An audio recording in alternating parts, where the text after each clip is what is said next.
Hi, welcome to today's video. My name is Paul. So this week again, watercolor landscape painting. I wanted to talk through this sort of painting, at least sort of in a general way, how I approach landscape painting.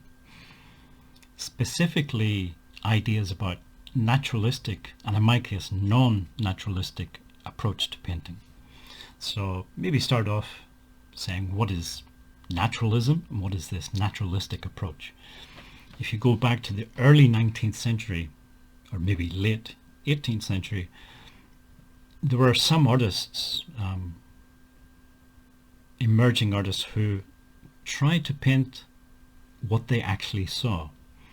And you might think, well, what else would they be painting? I mean, if you're painting a landscape, surely you're painting the landscape that you can see. Prior to naturalism, yes, artists were painting the landscape, but they were painting it often in a stylized or idealized way. And that was also true of things like the human figure, for example, or animals. It was often done in this idealized or stylized way. Naturalism and the naturalistic approach, the goal was different. The goal was not to create some sort of idealized version of reality, but to create reality as the artist actually saw it. So the naturalistic painter would often focus on things like values and colors and perspective and try to get those things correct, try to get that representation of reality, that two-dimensional representation of reality on their canvas or on the paper. So then a non-naturalistic approach, really the big difference is not just the style of painting, but the goal of the painting. So with me, the goal of the painting is not to recreate reality. It is not to create something that looks like a photograph. I'm not trying to recreate the actual colors and values and things that you can see in the real world. Instead, I'm trying to create what I see as an artistic impression of the real world. And there's a few things I use to do that. One of them is minimalism. I simplify things down. I simplify the landscape down into a few elements. Color is another thing. I use color in a non-naturalistic way.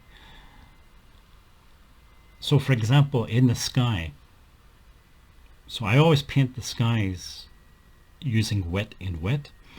I like the sort of chaotic effects that you can get with watercolor when you applied wet pigment onto the wet paper.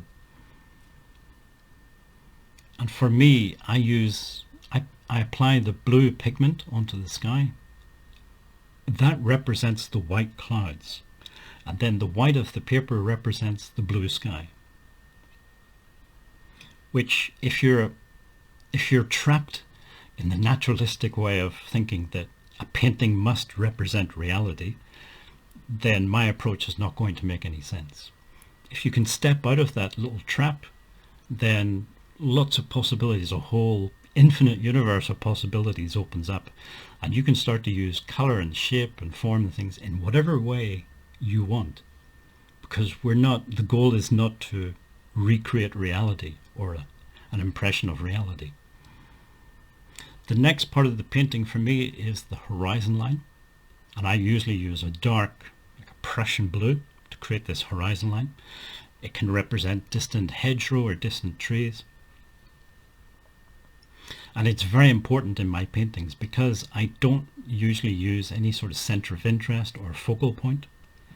Instead, that horizon line is what grabs the viewer's attention. It's the contrast between the dark Prussian blue and the lighter blue of the sky and the bright cadmium yellow of the landscape. And also using different edges on the horizon line, so hard edges, soft edges, lost and found edges, all of that. Again, it creates some interest that can hopefully grab the viewer's attention.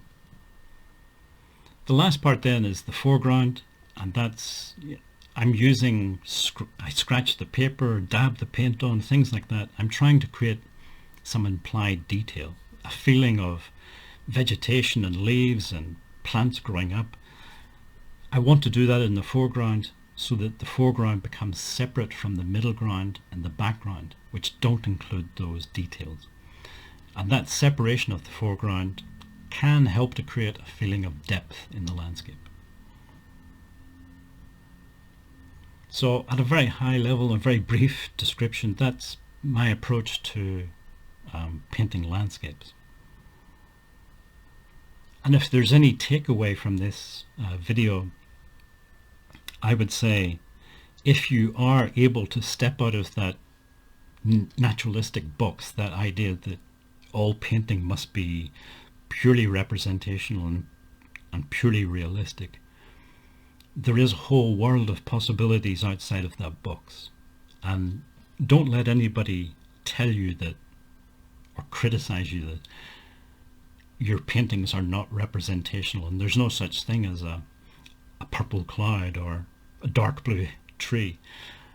You do whatever you want. You're the artist. If the other people don't like it, well, that's fine. They can go off and paint whatever they want to paint. But certainly don't let anybody tell you how you should paint landscapes or anything else. Okay, well, if you made it this far in the video, thank you for watching and hopefully see you in the next one.